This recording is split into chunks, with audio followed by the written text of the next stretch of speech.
नमस्ते प्यारे भाइयों, माताओं और बहनों। तो मौसम बिल्कुल धीरे धीरे सुधर रहा है। अभी काफ़ी खुशगवार मौसम है। गर्मी और पसीने से राहत मिली है। ठंड की आफत अभी आने वाली है, लिहाजा मज़े कीजिए। कानों देखिए, खबरों का सिलसिला शुरू करते हैं, लेकिन आज हम इसको थोड़े अलग अंदाज में लेके आ रहे हैं। अलग अंदाज इसलिए कि आज हम कोर्ट कचहरी से नहीं, बल्कि अंतर्राष्ट्रीय कोर्ट से लेकर लोअर कोर्ट तक सभी कोर्ट की बात करते हैं, लेकिन उसका सूत्र एक ही है। आमतौर से मुकदमों से ज्यादा लोगों के बीच जो चर्चा होती है वो होती है वकीलों की फीस की। राम जेठमलानी जी का जमाना छोड़ दें तो अभी मौजूदा दौर के सबसे लायक, सबसे महंगे और सबसे डिफरेंट रेंज के मुकदमे लड़ने वाले वकील वो हैं हरीश साल्वे। भारत सरकार के कई साल तक, लगभग 3 साल तक वो भारत सरकार के सॉलिसिटर जनरल भी रहे, सुप्रीम कोर्ट में भारत सरकार को रिप्रेजेंट करते रहे।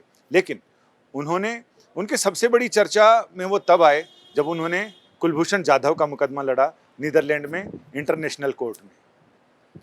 और उसके पहले चर्चा में वो तब रहे जब उन्होंने मुकेश अंबानी और अनिल अंबानी के बीच, दोनों भाइयों के बीच गैस कंपनियों के विवाद को लेकर जब मुकदमा कोर्ट तक पहुंचा तो उन्होंने मुकेश अंबानी की तरफ से पैरवी की और मुकेश अंबानी को जीत दिलाई।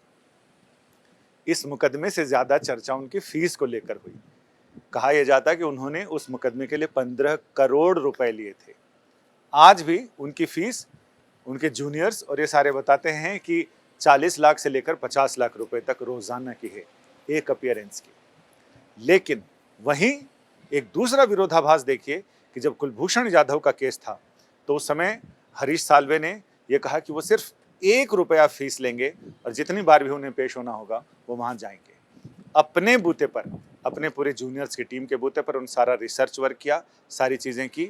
और उस मामले में पाकिस्तान की सरकार ने, पाकिस्तान के कोर्ट ने कुलभूषण जाधव को फांसी की सजा मुकर्रर की थी, लेकिन उसमें इन्होंने अपने तर्क से, दलीलों से और ऐसे अकाट्य तर्क दिए कि अभी तक इंटरनेशनल कोर्ट ने उसमें यह शर्त लगाई है कि जब भी भारत सरकार को जरूरत पड़ेगी उन्हें एक्सेस दिया जाएगा वकील के साथ। यानी पाकिस्तान सरकार ने पूरा जोर लगा लिया, लेकिन इसके बावजूद हरीश साल्वे के अपने समझदारी, कौशल और उनका जो कानून और न्याय की समझ है उसके आधार पर उन्होंने वहां दलीलें और तर्क दिए और ऐसे अकाट्य तर्क दिए कि दुनिया दांतों तले उंगली दबा कर रह गई।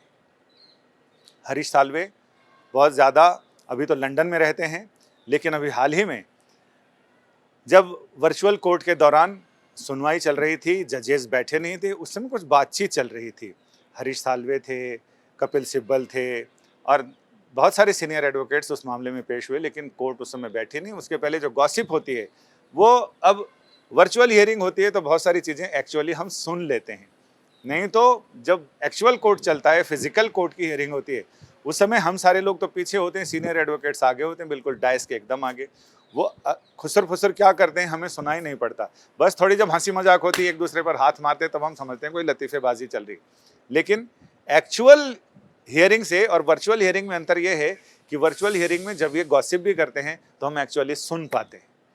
और उन्होंने वही कहा कि उन्होंने 2 टीके तो लगवा लिए हैं और यहाँ तो ये चर्चा है कि बूस्टर डोज भी लगवाना पड़ेगा।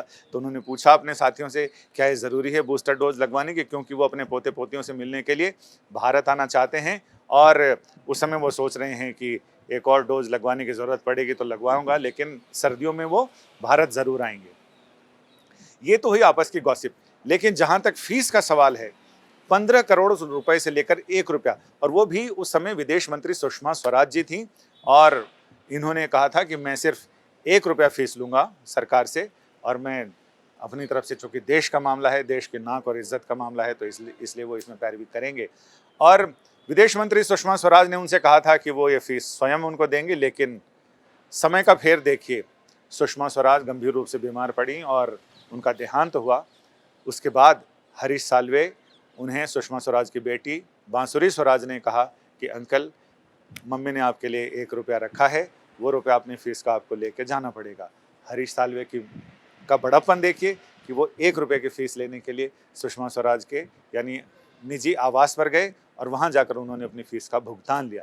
वो एक तरह से ऑब्ituary थी, एक श्रद्धांजलि थी सुषमा स्वराज के लिए जो हरीश साल्वे ने पूरी की। कुल मिलाकर ऐसे बहुत सारे किस्से हैं जो हमारी चर्चाओं के बीच में तो आते हैं, लेकिन मीडिया की सुर्खियां नहीं बनते।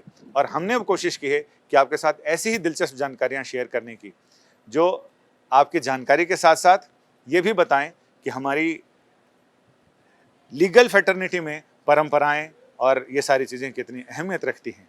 इसके साथ ही अब हम बात कर लेते हैं बांग्लादेश में जिस तरह से अल्पसंख्यकों के साथ हिंसा हो रही है, उसका मामला यहाँ दिल्ली के एक वकील ने सुप्रीम कोर्ट में वकालत करते हैं। उन्होंने बांग्लादेश के सुप्रीम कोर्ट के चीफ जस्टिस को चिट्ठी लिखी है और उन्होंने कहा कि इस मामले में सुओ मोटो संज्ञान लें और लोगों की सुरक्षा की जिम्मेदारी सुनिश्चित करें।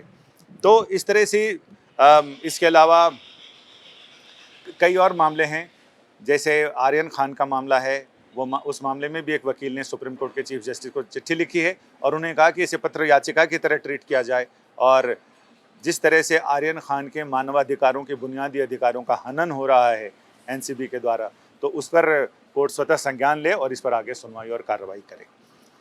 पिछला एपिसोड, उस पर आप सारे दर्शकों की प्रतिक्रियाएं आई हैं जिस पर हम आपसे चर्चा करते हैं और शेयर करते हैं। तो साहब, जुबी टीवी, उन्होंने लिखा है कि खबर सुनाने का अंदाज बहुत मज़ा आया, टेंशन में था, हंसी रोक नहीं सका। थैंक्स सर, आपका बहुत बहुत शुक्रिया। आपको वो खबरें अच्छी लगी और अंदाज़ अच्छा लगा।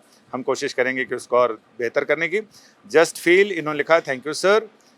पंकज कुमार, इन्होंने नाइस लिखा है। और दीप राय, इन्होंने इमोजी के साथ अपनी हंसी और खुशी जताई है। प्रेम जाखड़, वीडियो के लिए थैंक्स सर जी। और बालकृष्ण ने भी थम्स अप किया है। जयराम गुप्ता, उन्होंने लिखा सर जी आप बहुत नागा क्यों करते हैं, हमारी मुश्किल और मजबूरियां होती हैं। कहते हैं ना कि जूता किधर से काटता है पहनने वाले को ही पता चलता है।